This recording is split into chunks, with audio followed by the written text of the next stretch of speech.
Hi, guys. Well, I have a really special treat. I've been doing this podcast for well over a year and a half, and I've interviewed about, I would say, 92 guests, pretty much a guest every week. And last week was Holocaust International Remembrance Day on January 27th, and my kids had a great idea. They said, "Hey, Mom, for this day, why don't we interview you? Because we want to be able to tell our kids and we want to hear your story and your parents' story. And what a better venue to hear this than on WABC, where their video team and their production team is so fantastic. And I know they're going to really capture us, and we'll have this for posterity."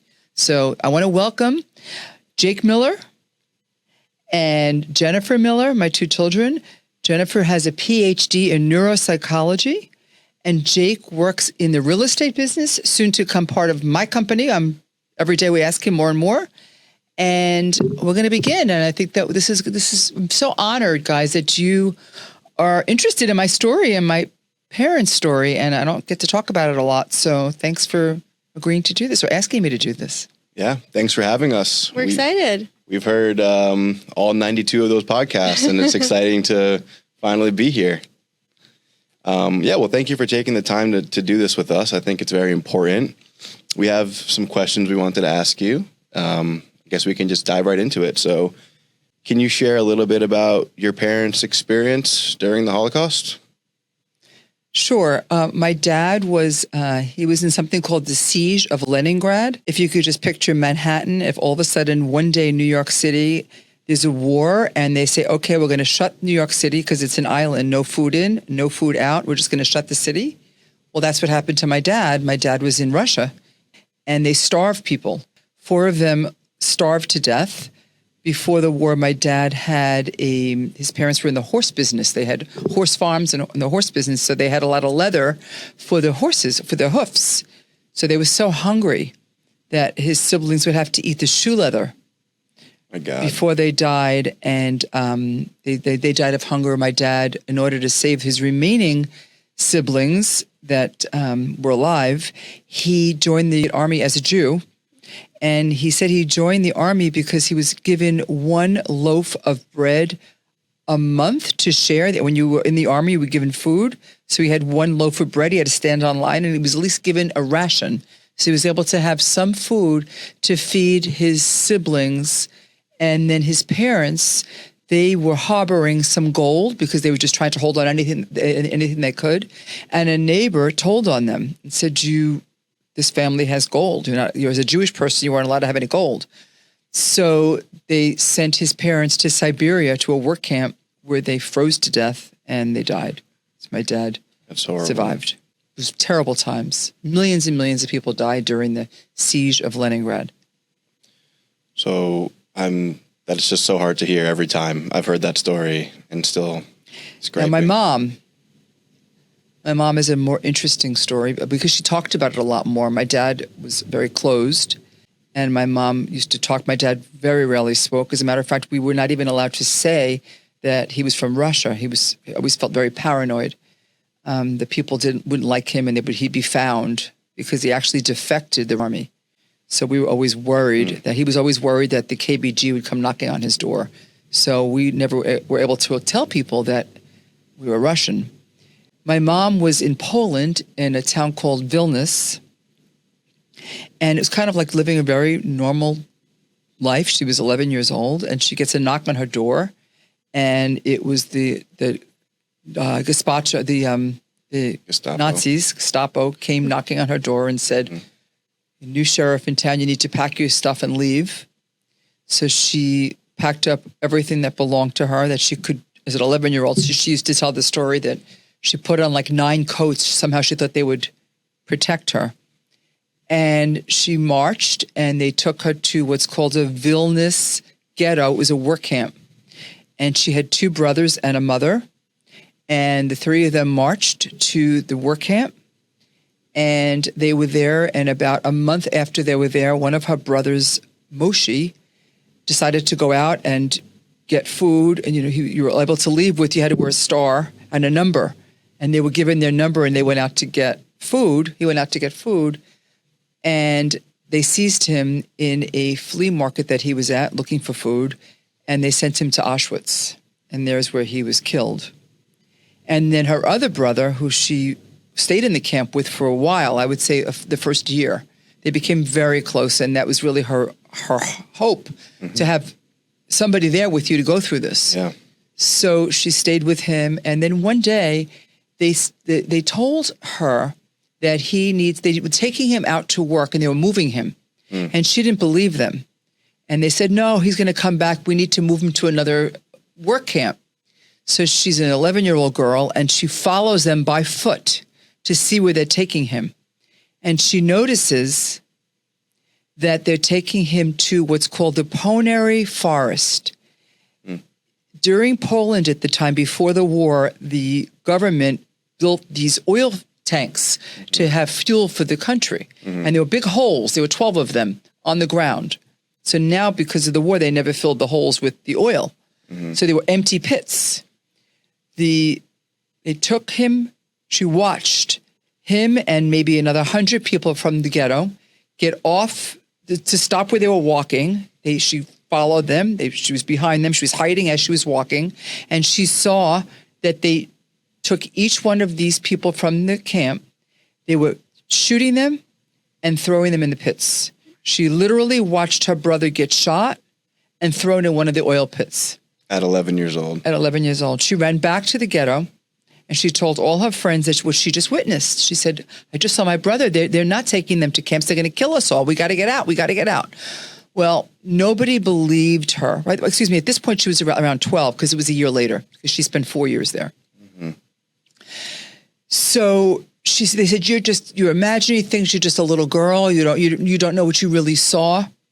And my mom, kind of like me, and this is something that you guys know about me, I always get these feelings. I'm very, I wouldn't call it spiritual, but I get like a hunch, and it usually happens. It's kind of scary sometimes. Yeah, it is. My mom had the same thing. She used to call herself a witch. She said, no, I need to get out. I need to go out. And at 12, she convinced her mother, who was the only one left, and maybe another 50 people. She said, we need to get out because they're going to kill us all. So they wake up in the middle of the night, my mom's idea, and 50 of them gather together. She convinces them, and they literally charge the gates with bullets flying. They charge an electric gate out of the Vilnius Ghetto, and they run away, bullets flying. They run to their old super's apartment. This is where my grandmother owned the building where they lived before the war. So she ran back to her super who worked for her building, and the super hid her and her mother and about 8 other people underground in a basement for about 9 months, where she saw no air, and every day she would put on a cross, and she would go out just to get some food and run out in the middle of the night, whether it was potatoes from the floor, whatever she could find, to come back and get some food. And that's how they lived for 9 months. But the best part of the story is the next day after they charged the gates, the Vilnius Ghetto on September 24th was liquidated and burned to the ground. 70,000 people died that day. So your grandmother really had some hunches and was a hero. She survived. Every day we hear stories about people that survive things. She was the ultimate survivor. Well, she had a good feeling. Yeah. Hi. That's obviously awful. I've heard the story, and as Jake said, it doesn't really get old. It's hard to hear every time. I'm going to go a little out of order here because you brought something up. I was curious, in present day, there are a lot of people in the world suffering from all different kinds of things. What advice would you give someone who might be listening right now, who might be really struggling and looking for some sign of how they're going to survive? What have you learned from your parents that you might say to someone who's out there that's really having a hard time? Well, my mom had a really tough life, and she had a lot of adversity, and she overcame a lot. And I think that what she would say, and I hear her voice, is it's going to be okay. And you really have to have faith, and you really have to believe, and you have to really don't give up. If you look at those hostages, the ones that did survive, they felt every day they felt like they would. So much of it is mind. So much of it is in what you think, what you manifest. And I do believe that for those people, and I feel for those immigrants that came here when they were 1 year old, that maybe their parents were afraid to get citizenship and they don't even know what it's like to live in any other country but America. And they're afraid to go out of the house right now because they're afraid they're going to be deported. And I feel for those people. And I think that you have to just have faith. You have to know that the right thing is going to happen and you can't give up hope. That's great advice. I hope someone hears that. Yeah, me too. So how do these experiences that your parents went through shape the way that they raised you? Well, they made me successful.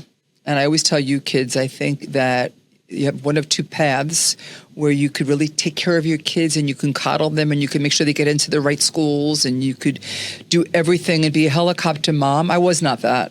And That's true. You laugh. Fact checking.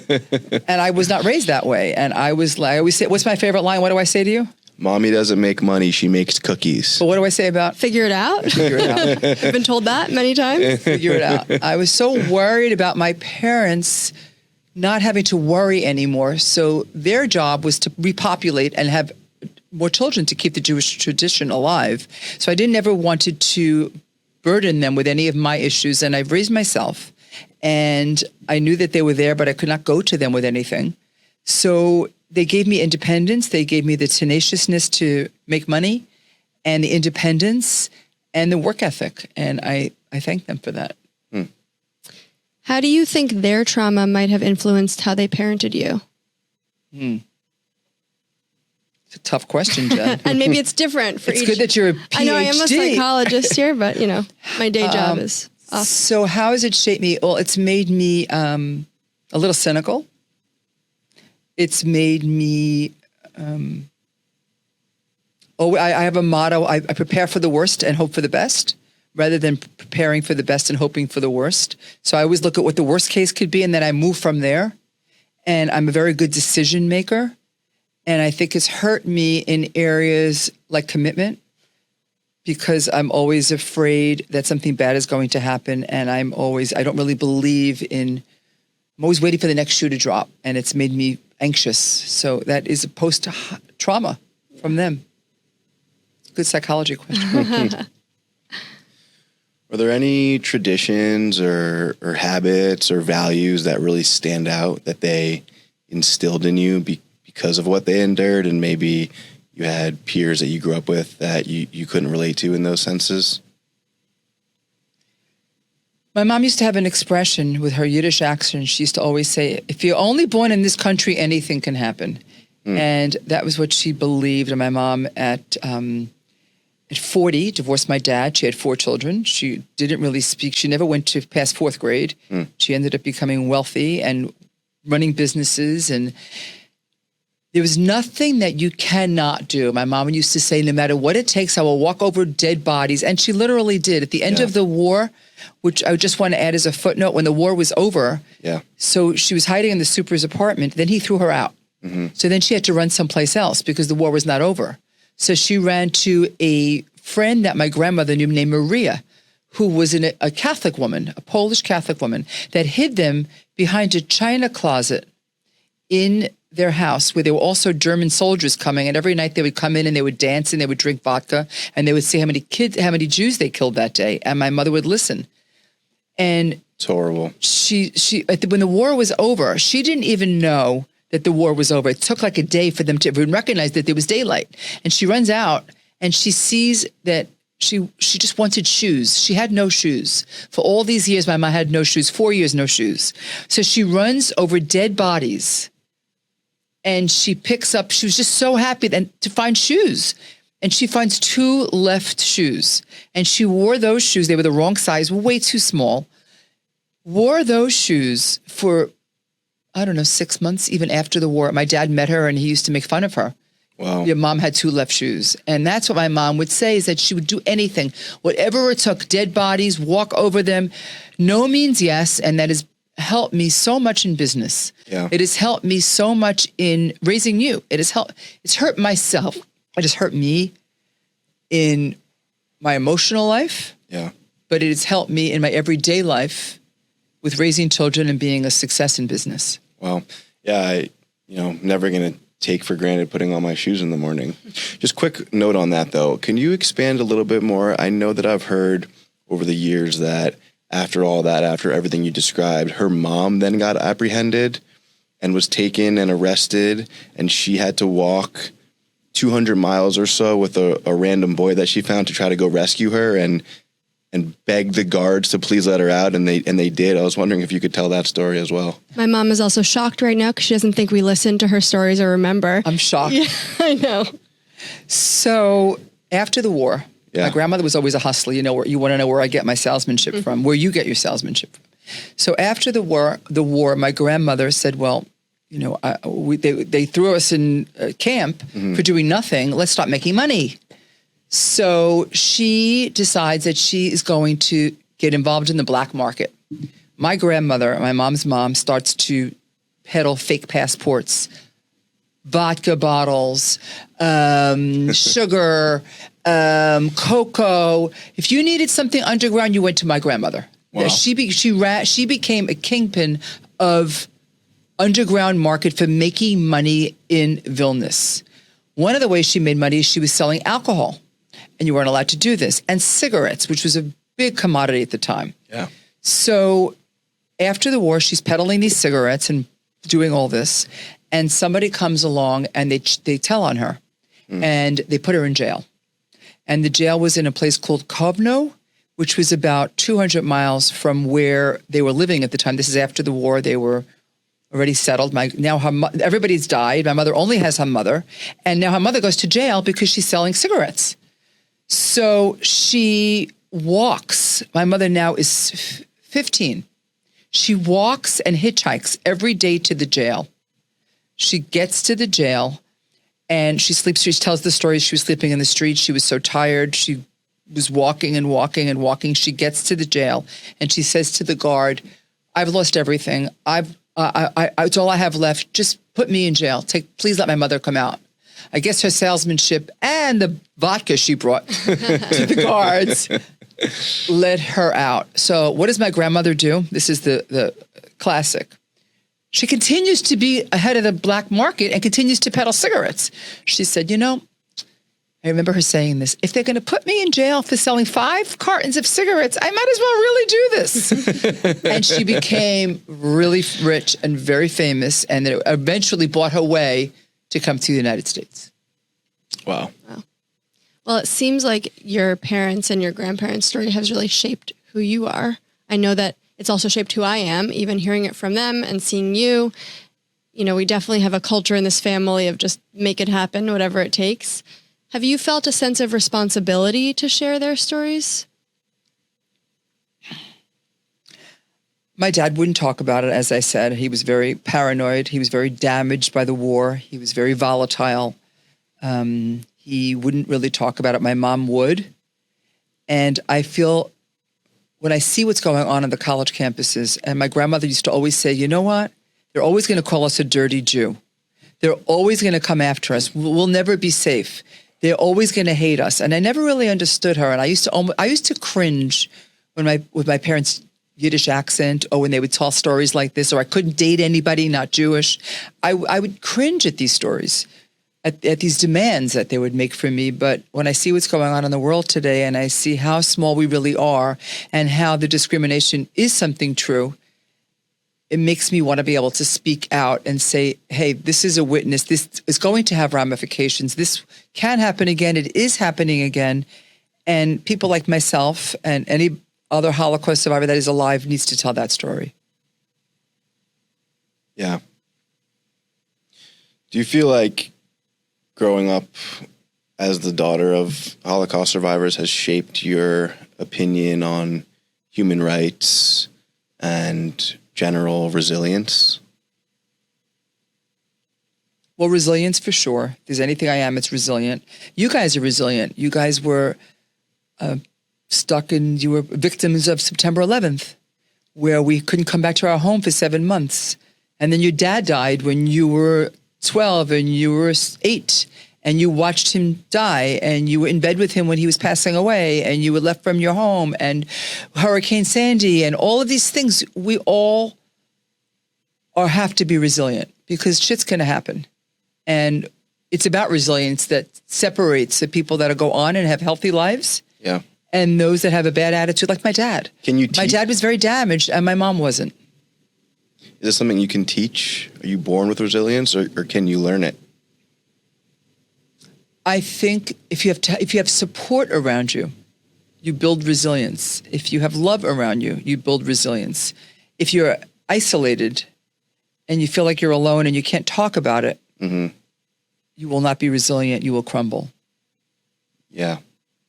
One thing about your mom that always struck me is, as we hear all of these horrors that she went through and the hardest life objectively that any human could ever have to endure, she was always in a good mood.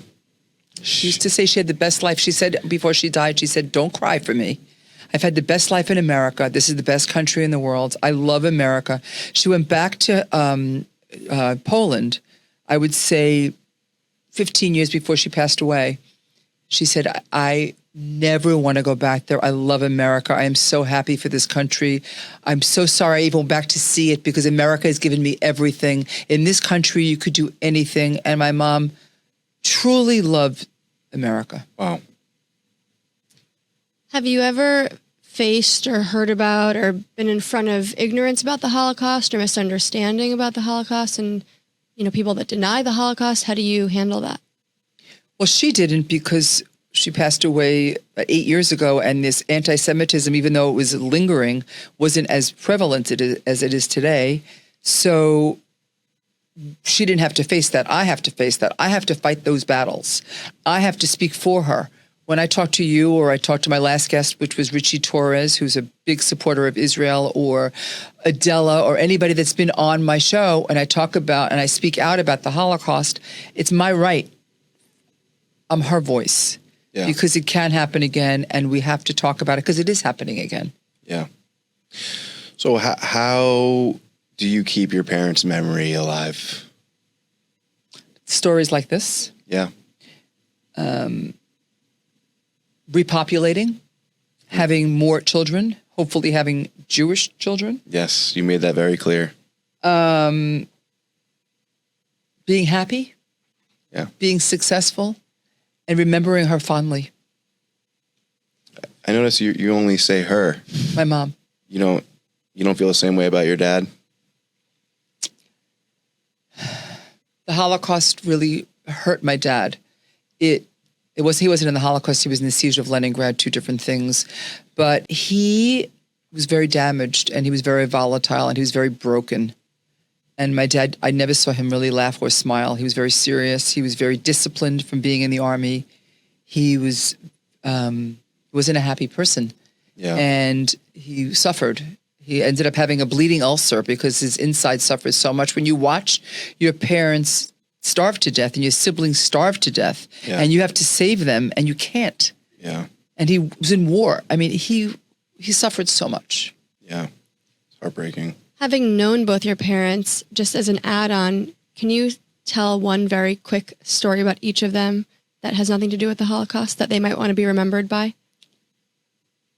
Give me tough questions then. Did you chat GPT this? Wow. Well, my mom used to come in and say, "Okay, Jen, I know I'm not the nurturing mom like your mother-in-law, but I could give you money." So she would come in. She'd say, "I'll pay you $1. I'll give you $1 for every hour you spend with me." She used to bribe you. That's true. Yeah. Yeah. Well, one time I was baking cookies, as you told the story, and I spilt the whole box of cookies, and I ended up being one cookie rather than little cookies. And my mom called and said, "Why is your mother making cookies? She makes money. She doesn't make cookies." And my dad... Yeah, I can't say anything funny about my dad. The only thing he smoked a lot. Positive? Positive. He taught me discipline. He taught me to be organized. He taught me good manners. He taught me culture. My dad used to be, because he was from Russia, it was very important that we went to opera and Broadway shows, and we read and we listened to music. And my brother is a wonderful pianist because my father played the violin, and he had a fantastic ear. And it was about books and culture and manners, and very European. Yeah. Do you think that your siblings played a big role in becoming so well-adjusted and growing up with such an abnormal upbringing? Do you think they're well-adjusted? I think you are, and I think they are as well. I'm kidding. Of course they are. You think I'm well-adjusted? At times, when the cameras are on. As I said, I think a lot of it has to do with genetics, and because I didn't want to bother my parents with my issues, I learned very quickly right and wrong, and I learned very quickly who to associate with, and that helped shape me. I spent a lot of time with people that were successful, and I knew I wanted to be that, and I emulated people around me, and I still do. I still try and spend time with people that are smarter than me, that are successful. Of course, friends that are not. I'm not talking about success with necessary money. I mean people that are real and people who you want to spend time with will shape who you are. Yeah. So what do you hope future generations that may be listening to this will take away from not just this conversation, but your parents' stories in general? Firstly, never give up hope. No matter how bad things are, you could be resilient, and you always know that if you could depend on yourself, you could get it done. And I always tell my children, Jennifer just got married, everybody. But what do I always tell you? Don't depend on your husband. You don't know, because tomorrow something could happen. You have to be resourceful on your own. You have to always be in your own box. You have to be able to share and love, but you have to depend on yourself. Yeah. And as long as you're able to focus on yourself, do good, have hope, I think you'll have a good, healthy, happy life. And for anybody that denies the Holocaust, I went there with the Auschwitz Jewish Center Foundation in 2019 with Arnold Schwarzenegger, and we visited the camps. And if you ever want to deny it, just take a trip to Auschwitz, and you will come back never saying it didn't happen. Yeah. I know that for me, hearing your parents' story and watching you has made me resilient to a lot of things. I'm curious, do you think that when you've faced hard things in your life, you've thought about what your parents have gone through and that's given you strength? Well, I love this. This is one perfect analogy. So on September 11th, I was walking to work, and on September 10th, your dad was diagnosed with a brain tumor. And he was told on September 10th that he had 6 months to live. On September 11th, I was walking to work in Battery Park City, shocked, traumatized, and I see a plane go into the Trade Center. And I just didn't know. And you were in Brooklyn at the Packer, and you were in 234 in Tribeca, and Dad's medical office was in the Trade Center. So which way do you go? So I just stood there and I watched, because I was just stuck. Yeah. And with the news and the Trade Center and not believing this, and I saw the first plane hit, and then it was a small fire. And the first thing I thought is, I need to go upstairs. I need to get water because something bad's going to happen. And I ran back to our building in the Battery Park City, up 12 flights, even though they were telling us that you can't go in the building at all. And I grabbed water and some shoes. And all I kept thinking is Mom. I kept thinking, I got to get in survivor mode. My mom did it. She ran. She was separated from her house. I got to be like Mom. I got to run. I got to run. And I ran up those steps. I put on sneakers. I grabbed a water bottle. And I stood there and I watched. And then the next plane hit. And of course, we were all thrown, and all the debris and everything went black. And then the world crashed. But it was that moment that I was running that I said, I'm going to survive. It's like Mom. And that is the one analogy I could tell you. Wow. I think that's more than an analogy. That's a real life experience there. Yeah. And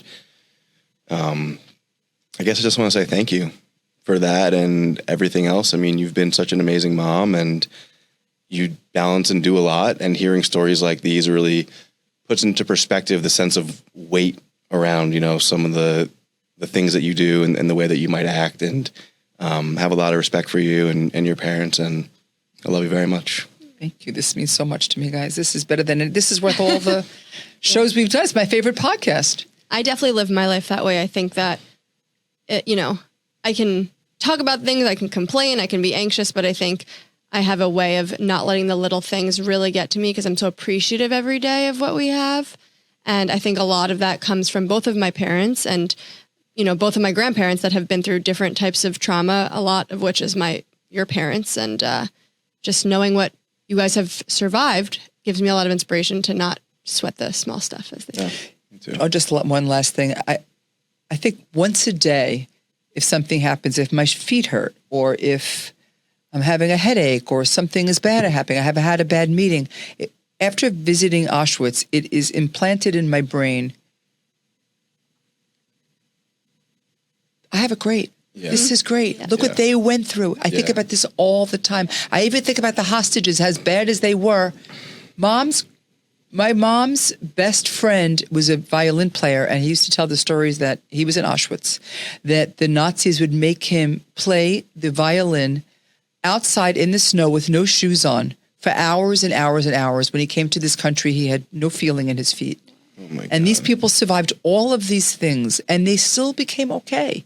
So the human spirit can overcome so much. Yeah. And I feel so lucky. I'm so lucky for the life I have and the kids that you are. And thank you. And thank you, WABC, for giving me this opportunity. And I owe so much to John Catsimatidis and Chad and all of you here for making this happen. Thank you. Yeah. Thanks for having us. And you guys know I have trademarked one phrase, so you'll be hearing this. You hear it in every taxi.